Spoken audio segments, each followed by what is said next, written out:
Well, winter officially started yesterday, but it is not going to be a scenario this week where it feels anything like winter. In fact, it is going to feel like we've just moved past winter right into springtime. Outside right now, skies are mostly clear. Looking at the pattern across the U.S., you can see this arc of clouds from California up through the Dakotas and then stretching back toward the southeast into the middle Atlantic states. That marks where the jet stream is. That marks that ridge of high pressure which is now built across the lower 48.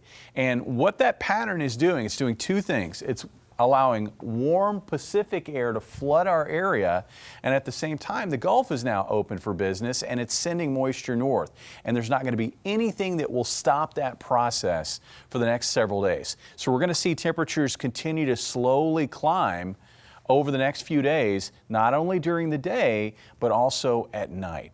Outside right now, again, mostly clear skies. I do expect clouds to fill back in towards sunrise. There'll be some areas of fog, especially I think south of I-44, clouds filling back in towards 7 o'clock in the morning. And really what that is, it's a sign of that higher humidity air building into the area.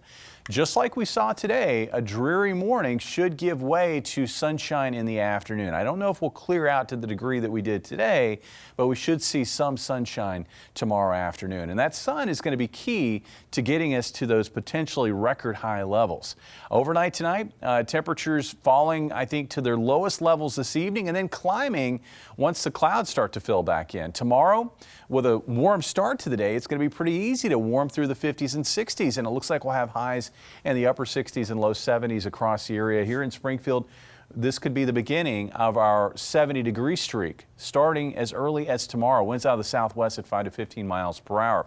And that 70-degree high that I've got forecast is only a couple degrees off the record high that was set back in 1982. I think West Plains and Harrison are the two locations in our area that have the best chance at tying or setting a new record high on Tuesday.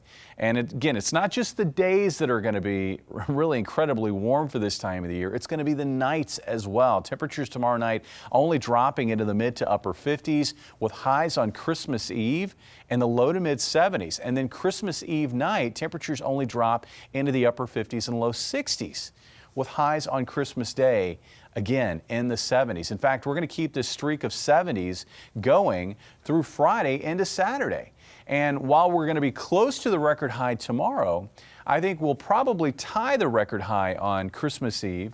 I think we're going to set a new record high on Christmas Day, so warmest Christmas Day on record. And then on Friday and Saturday, we're likely going to be setting new record highs. But it will come to an end. We can't keep this going for too long. It is still December. It is wintertime. And it looks like we're going to see the pattern buckle again with a trough developing across the eastern U.S., allowing a shot of cold air to build in. So enjoy this extended stretch of warm weather while we have it. We do have some winter cold coming for the back end of the upcoming weekend. Bailey? All right.